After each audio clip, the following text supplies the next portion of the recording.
next one, it loads. I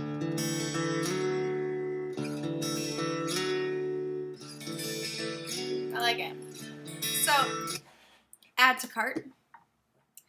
It goes in my shopping cart, and then I'm able to check out and have my song. So, track added to cart successfully. Up here, I have my cart. I'm going to download the song. I don't need any more. If you need more, add as many to your cart to download. It's going to take you to a contract page. You're essentially going to sign off that say, I want this song and I'm a student, okay, in classroom use, education. We're not doing a commercial film festival. It's not a student film festival. It is a contest for educational purposes. So, education, okay? If you really feel like reading the whole contract, you can, but it'll send it to you. Proceed to checkout. It'll email you the artist so that you can actually credit the free play music artist. This is me signing the contract. This is an actual contract that you're agreeing to not make money and sell this artist's work. They're letting you use it for free. So I'm agreeing to this. Except it will then email me this whole thing. I don't need to have a record of it saved somewhere, downloaded. It's in my email. Okay. Then it lets me download.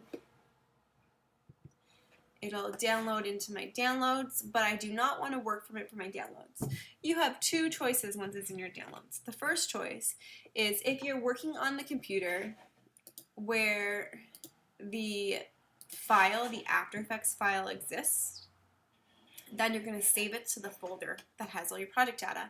If you're working on another computer and someone else has the After Effects file, you are going to email them the song and they are going to save it to the folder. Okay? But please make sure that everything's working on it. If you need to edit it, you can edit it first and then save it. Right now, this is my project file. So I want to make sure that my downloads, that one, are going into the project file. So it still looks like downloading, unknown time remaining. It's going to go into this file. If I need to edit it first, I can edit it first and then save it into this file. To edit it, we're going to use a program called Adobe Audition. It looks like this. It's a tealy, greeny, blue Audition. This is your music editing software. It lets you choose which part of the song you want to use and then just have that clip versus the song might be 3 minutes long. My video is 60 seconds, or maybe I only want 10 seconds of this and another 10 from another song. It's going to open Audition. It's going to ask me what I want to create. I'm also able to do my voiceovers in here and export that too. So I can make all my audio on one computer and then email the completed MP3s to the person who has the After Effects file. It looks very gray, I'm sorry, but it does easily navigate once you have a new multi-track session. Here, I'm going to call it my 7 billion, so I know what I'm working on. Because I'm on the same computer as my file, I'm going to save it there. If I'm not, again, I'll just email the MP3 that's done to the person who is working on it. Save. Okay, so it creates all my track lines here. I have track 1, 2, 3, 4, 5. Mine has colors because it's Creative Cloud. CS6 doesn't.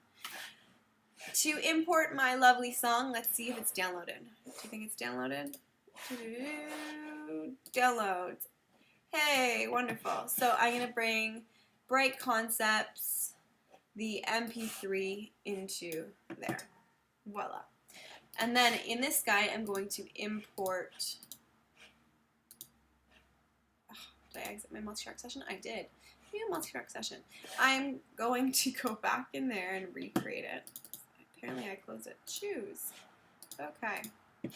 There you go. File, import. File.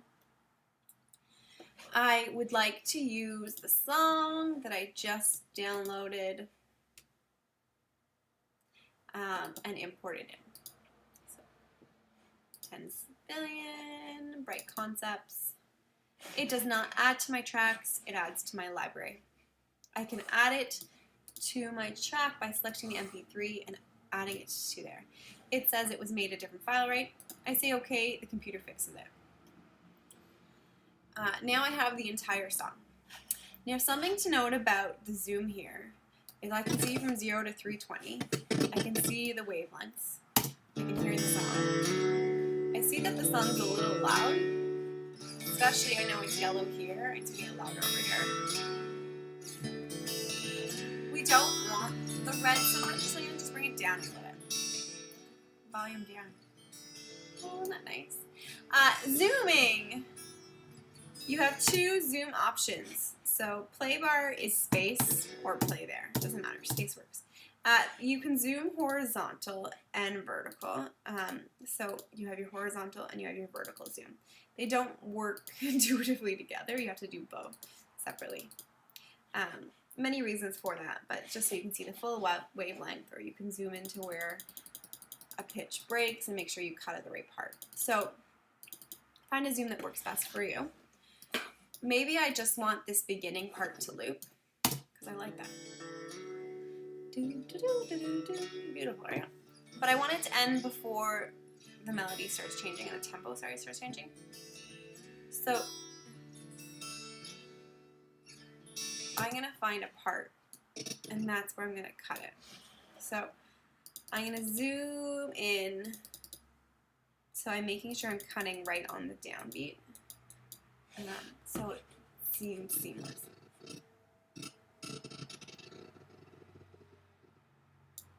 And then I go over here and I grab my razor tool, and it's like a blade that cuts. Now you'll see you have clip A, clip B. I go back to my black cursor, I can select. I no longer need this, I can delete. So here I've shortened the length of my clip. It's no longer a 3-minute song, it's now a 13-second clip. I can even get super creative with it, that maybe the first one is going to be on one side. So maybe this clip starts here and this clip starts on the left ear. And then later it goes to the right ear. So I can actually get creative with it. I find the easiest way to do that is to cut the clip, because then I can really control what ear is happening. But I can grab my razor blade tool by hitting R or going over to the razor blade. I'm just going to cut this quickly so we have a couple clips of it. So I'm going to go, and the first one I'll make left. The second one I'll make right. And then the next one I'll make left. I'm just doing this very vaguely so you kind of have an idea. Right. And then I want it in both ears. I want it 0. Maybe you want it 0 the whole way, but now it sounds like it's coming from side to side. Especially if you have earbuds in, you'll notice this more.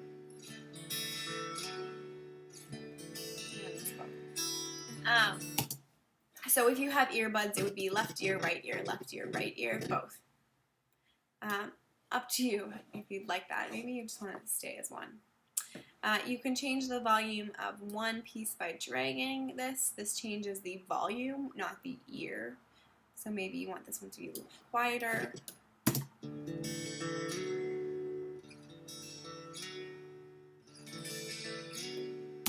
So you can have some volume changes. If you'd like to add a fade out, you click on the yellow line and it makes these little things called nodes, and you can drag the volume so that when it plays, and I can have that fade happen over a longer period of time, and it fades out. So there's lots of options for you to customize your music. When you're happy, you export it. To export, you go File, Export, Multi-track Mixdown, and you can do selected clips if you only want some, or entire session if you want the whole thing. I like exporting it as an MP3, and if I'm on the computer with my project, I'm going to select the 7 billion folder. If I'm not, I'm going to export it and email it to the computer with the 7 billion folder. Background, 13 seconds. Get specific with your name so that the person receiving it knows what it is. When I export it, it does its work, and then it goes into this folder. Background, 13 seconds, MP3. Ugh, it's going to load my whole iTunes, isn't it? It's going to play my 13-second clip with all my other music. Judge me now. Beautiful. So there's a great way to hear your song. Don't. And then I could email that to the person. Another thing you might want to do is create a voiceover recording. Something important to note that if I'm going to record on this line, and I have my song here, I can't just record because it's going to hear this. For example, I'm just going to do it for a second. This is me recording a voiceover. The problem with this is that it records both the audio playing and me talking that it can't hear me. Not good. So, important thing to do is to set up your recording for voiceovers. You're going to solo the track so that everything else is muted. See how it goes gray? Not gray. Gray. Solo the track so that when I hit play, it's essentially like this isn't there. It is there, I haven't lost it, but it's not going to make noise. Then I'm going to hit R. R lets me see the wavelength. Here, I can see myself talking. I am talking through the microphone up by the camera. You can't see me hitting it, but that's me right by the video camera. If I have my external mic plugged in, I can go to my input and select the audio hardware and say the USB mic. Now, if you use a school USB mic, it'll be there when you plug it in. It automatically knows it's been plugged in and it'll register. I'm not at school, therefore I can't plug in built. So I'm on the built-in microphone. Shouldn't be a big problem because I'm in a quiet room, but if you are at school, the plug-in mics kind of block out the external noises very well, so it's a compressor, and it's easier and better to use in a loud space. At home, this is fine. I am not recording, my timeline is not moving ahead. This is me simply prepping my volume. If I'm all the way back here, you can't really hear me, I'm kind of quiet. But then if I come really close and I'm too close to the microphone, then I'm starting these reds. Reds pop, not good. So you gotta balance and find your greeny yellow voice, that's 2/3 up. Then when you're ready, you hit this little red button down here. So R here is just to arm and prep you for recording. This here is your record button. The world's population is at an all-time high. Ready? Beautiful. So now I'm going to play this back. The world's population is at an all-time high. Okay, I don't need that end, so I'm going to even clip that little clicker off. I'm going to just make this the length of me talking. Voila. I have my audio. This is me talking. Super easy. I can make new track lines by soloing the next line and arming the next line. And I can record all at the beginning, or I can start the next fact. And I can record my next fact. 7 billion people live in our world. Right? And if I wanted to be accurate, I'd go to the 7 billion and find out the current population. Look, it has stats for me. So you're more than welcome to say in North America, we have this many people. 353 million people live in North America. Right? I can get my facts from there. Also, your research. You recorded 4 facts a person in your group. This is what you're going to record and tell the people. I could do 2 things though. Next class, I could have me saying that. I could also have the words flashing on the screen, and I'll show you how to do that next class. When you're done this, if you want a track, if you want the whole thing, export the whole thing. If you want one, select the clip you want. Export, selected clip. And then I can call this my, be specific please, population number clip. So I know which clip this is. If I just say voiceover, I'm going to have multiple. It's going to be confusing.